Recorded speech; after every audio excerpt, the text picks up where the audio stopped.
মসজিদের 3 তলা বিশিষ্ট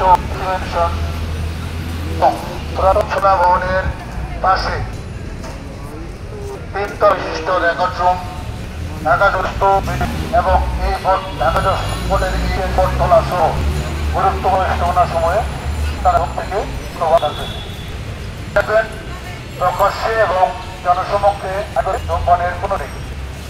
আপনারা শুধু এখানে না, রাস্তায় বা রকেট ট্রেনে বিমানে তো নাই, টাকা দিয়েও আপনারা ধূমপান করতে পারেন না, 4,000 5,000 টাকা দিয়েও বা লক্ষ লক্ষেও। সেখানে আপনাদের এখানে কোনো টাকা পয়সা লাগে না, আপনারা অনেক জিনিস সুস্থ হয়। আর ধূমপানের কোনো উপকারিতা নাই। আপনারা যদি সামাজিকভাবে চিন্তা করেন তাহলে দেখবেন ধূমপানের কোনো উপকারিতা নেই, ক্ষতি ছাড়া। বরং আমরা আমাদের যে ধূমপান বিরোধী যে অভিযানগুলো পরিচালনা করতে গিয়ে আমাদের কাছে উঠে এসেছে যে যারা ধূমপান করে তাদের ফ্যামিলির সদস্যরা সবাই আক্রান্ত হয় এবং সেই আক্রান্ত হওয়ার ভয়ে তারা বাইরে ধূমপান করছে।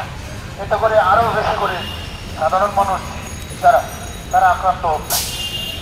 আপনারা আপনাদের ফ্যামিলির কথা চিন্তা করবেন আর মানুষের কথা চিন্তা করবেন না। এটি আসলে একটি ভালো লোকের বৈশিষ্ট্য হতে পারে।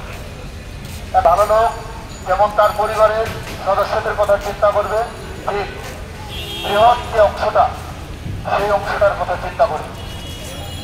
তো আমি আপনাদেরকে সবাইকে অনুরোধ করব যে এই যে সামাজিক ঘৃণিত কাজটি প্রকাশ্যে জনসমক্ষে ধূমপান, আপনাকে কেউ ভালোবাসবে না। আপনার ধূমপানের কারণে অনেকে আক্রান্ত হচ্ছে।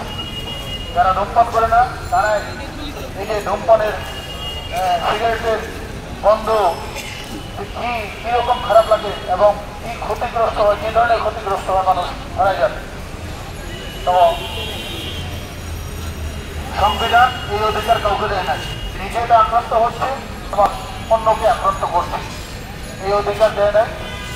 আর এটি আমাদের ইনশাল্লাহ আপনাদের সহযোগিতায়, বিশেষ করে ঢাকা আইনজীবী সমিতির পূর্ণাঙ্গ সমর্থন, পুলিশের সার্বিক সহায়তা, সাধারণ মানুষের তৎপরতা এবং আমাদের কর্মকর্তা কর্মচারীদের সহযোগিতার ফলে আমরা এই দুঃসাহসিক চ্যালেঞ্জিং কাজটি, যেটি বাংলাদেশের ইতিহাস, এই বাংলাদেশের এই প্রথম হকার মুক্ত এবং ধূমপান মুক্ত ঢাকা জজকোর্ট প্রাঙ্গণের পরিবেশ, মনোরম পরিবেশ বিরাজ করছে। সুতরাং আমরা এই সময় আসছে, আমরা এইভাবে শুধু আমাদের ঢাকা জজকোর্ট না, আমরা দেশের অন্যান্য আদালতগুলোকেও আমরা এইভাবে ধূমপান মুক্ত করে ফেলবো এবং স্বাস্থ্যকর স্থান হিসেবে আমরা সেটা তৈরি করতে পারবো ইনশাল্লাহ। এই যে দেখেন আমাদের এখন এখানে গাছগাছালি থাকাতে এবং যারা ধূমপান করছেন না, ধূমপান না করাতে, হকার না থাকাতে এখানকার যে পরিবেশ, এই পরিবেশ কিন্তু ফিরে এসেছে। ইতিমধ্যে আপনারা এটার সুফল ভোগ করছেন। বিশেষ করে যারা এই বিচারপ্রাপ্তি মানুষ সহ বিভিন্ন শ্রেণী পেশার মানুষ এখানে অবস্থান করছেন, তারা আপনারা অবশ্যই ইতিমধ্যে এটি লক্ষ্য করছেন, প্রত্যক্ষ করছেন এবং এটার সুফল ভোগ করছেন। আমরা এখানে অক্সিজেনের কোনো সমস্যা হচ্ছে না, কারণ এখানে ধূমপান নেই। পরিবেশের কোনো সমস্যা হচ্ছে না, কারণ এখানে হকার নেই। ছিনতাইয়ের কোনো কবলে পড়ছে না, কারণ এখানে বিভিন্ন শ্রেণী পেশার মানুষ, অবাঞ্ছিত অনাকাঙ্ক্ষিত ব্যক্তিবর্গকে আমরা নিষেধ প্রবেশ করেছি। আপনারা সচেতন থাকবেন বিশেষ করে এখনো, কারণ আমাদের আবার গা ছেড়ে দিলে চলবে না। যে পরিবেশটা ভালো আছে আমরা চুপচাপ বসে থাকি। আপনারা সচেতন থাকবেন। বর্তমানে বিশেষ করে উদ্ভূত পরিস্থিতি, এক শ্রেণীর মানুষ রয়েছে দুষ্কৃতিকারী, এদের থেকে সাবধান থাকবেন, এদের থেকে সতর্ক থাকবেন। আর আপনারা যারা নিরাপত্তা বাহিনীর সদস্য রয়েছেন, আমি তাদেরকে দৃষ্টি আকর্ষণ করছি, কোনো গেট দিয়ে কাউকে ধূমপান নিয়ে এবং কোনো ভিক্ষুককে আপনারা প্রবেশ করতে দিবেন না। ঢাকা জজকোর্টের জন্য ঝুঁকিপূর্ণ এমন কোনো অনাকাঙ্ক্ষিত অবাঞ্ছিত ব্যক্তিবর্গকে ঢাকা জজকোর্টে প্রবেশ করতে দিবেন না।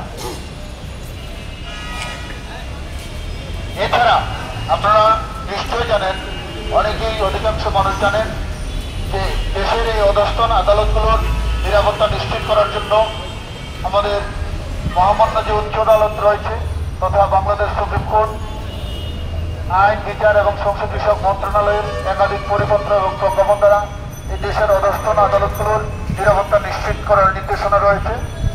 আমাদের ঢাকা জজকোর্টের দক্ষ প্রশাসন দীর্ঘ ১.৫ বছর যাবত মানুষের কল্যাণে উক্ত ধারাবাহিকতার আলোকে কাজ করে যাচ্ছে এবং সে মতে ঢাকা জজকোর্ট প্রাঙ্গণকে নিরাপত্তা নিশ্চিত করার জন্য এখানে ধূমপানকে সম্পূর্ণরূপে নিষিদ্ধ করা হয়েছে এবং ফাঁকার মুক্ত এলাকা হিসেবে ঘোষণা করা হয়েছে। সুতরাং নতুন করে আর বলার কিছু নেই।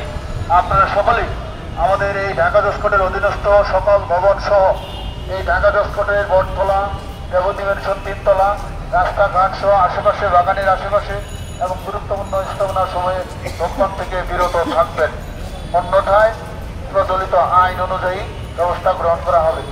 বিশেষ করে আমি জানিয়ে রাখি, কোনো দায়িত্বশীল পদে আসীন বা কর্মরত কোনো ব্যক্তিবর্গকে ধূমপানরত অবস্থায় ধরা পড়লে তার বিরুদ্ধে অবশ্যই কঠোর আইনানুগ ব্যবস্থা গ্রহণ করা হবে। কোনো কারণ বা কোনো অজুহাত কোনো সহ্য করা হবে না। বিশেষ করে আমরা যারা রক্ষক, রাষ্ট্রের যারা আমরা রক্ষক, আমরা অবশ্যই এটাকে আমরা নির্মূল করব এবং এই ধূমপান মুক্ত নির্মূল করাতে অনেক লক্ষ লক্ষ হাজার হাজার মানুষ এখন এখানে সুস্থতা অনুভব করছে এবং একটা স্বাস্থ্যকর জায়গায় এটা পরিণত হয়েছে। আপনার পরিবেশটাকে ধরে রাখবেন। বাগানে যারা বসে রয়েছেন কেউ ময়লা আবর্জনা মাটিতে ফেলবেন না, আমাদের পর্যটন ডাস্টবিন এসে সেগুলোতে ফেলবেন। ধন্যবাদ।